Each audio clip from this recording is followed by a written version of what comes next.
Alright, we're going to talk about glycolysis. We got glycolysis. And we talked about earlier different energy systems.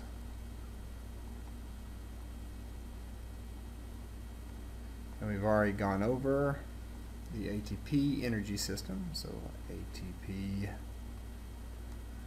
CP system, and now talking about the glycolytic energy system. And we also talked about the aerobic oxidative energy system. So that's just a little bit of a review from our past videos. And since we've already gone over the ATP-CP system, I'm trying to go in the order that you would normally learn about these energy systems in an exercise physiology class. So this one here got us started, got the workout started, but events lasting in between about 10 seconds to 2 minutes, we're using glycolysis. So these are events that are using glucose to generate ATP because we've used up all the available energy store. So let's talk a little bit about a macronutrient called glucose. So you have three main macronutrients. You're going to have protein, fats, and glucose, and all can be used as an energy source. But right now we're just going to talk about glycolysis. So let's write down what glucose looks like. So we've got 6 carbons, 12 hydrogens, and 6 oxygens. And we'll talk a little bit about this and break it down when we talk about cellular respiration. But right now I want to keep it pretty simple. So let's talk more about glycolysis. I'm going to write glucose over here again.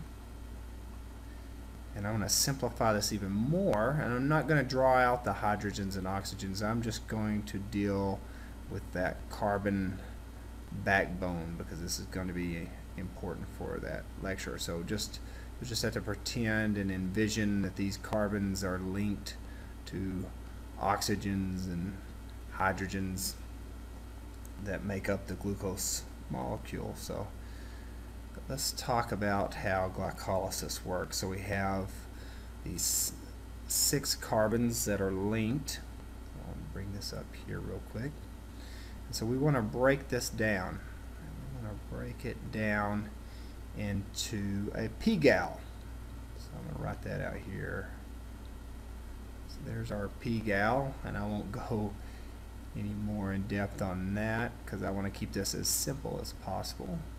There's our phosphate with these 3 carbons. Let's do the same thing over here. So we have a phosphate with 3 carbons. That's going to be our p-gal. So we've got 2 p-gal. And we want to continue to break this down into pyruvate. Now this is a simplified version of glycolysis. There are a bunch of other intermediate steps in there that I'm leaving out, but I want you to get the overall big picture of what's going on. So this is our pyruvate. This is a U, not a V. Vate. So this one's also a pyruvate.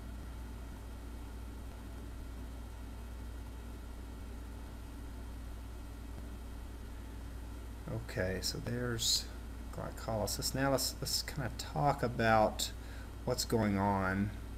We're losing 2 ATP just to get this process going. So to break this down, this is our investment phase.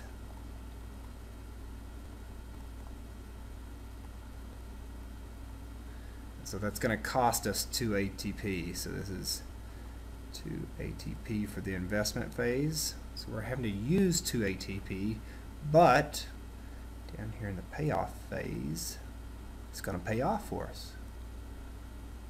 So we'll payoff phase here. So that's going to give us 2 ATPs. And we're going to reduce NAD plus to NADH.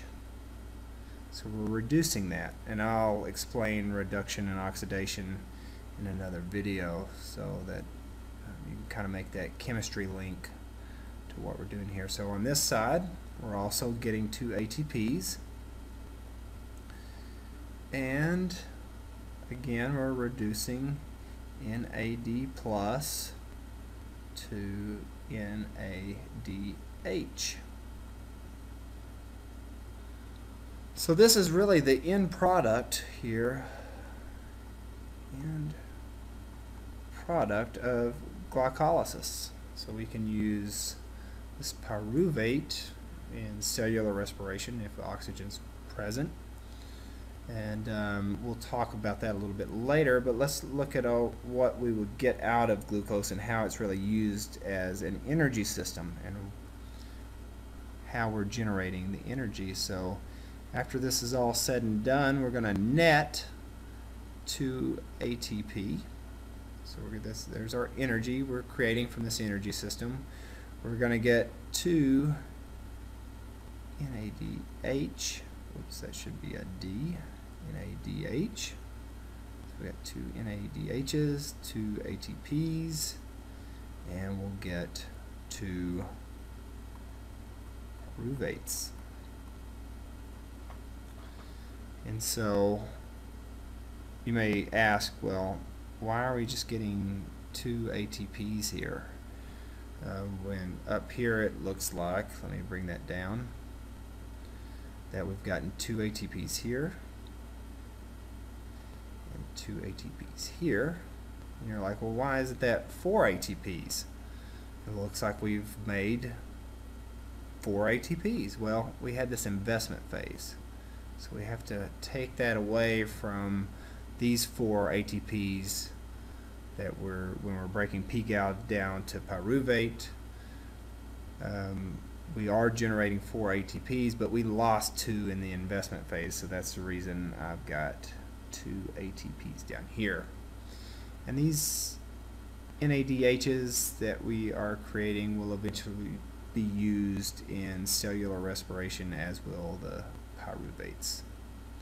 And we'll talk about that later once we get to cellular respiration. I'm going to give you a rough overview of cellular respiration in the next video, and then we'll get more complex. So if I give you the big picture first, you'll understand it better when I get a little bit more complex. So let's break down glycolysis.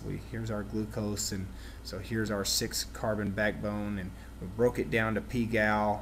But in order to do that, we had to use 2 ATPs. And notice here we have 2 pGals. So we got 2 pGals on each side for 1 molecule of glucose.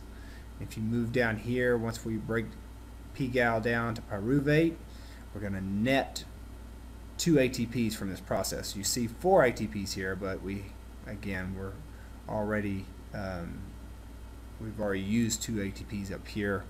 So we net 2 ATPs from that, and here we've reduced NADH and NADH over here, so it gave us 2 NADHs, and then we got 2 pyruvates, and so that's what we have down here. So that gives you a rough overview of glycolysis, and we'll talk later about cellular respiration. So I hope you enjoyed this video, and we'll see you in the next one.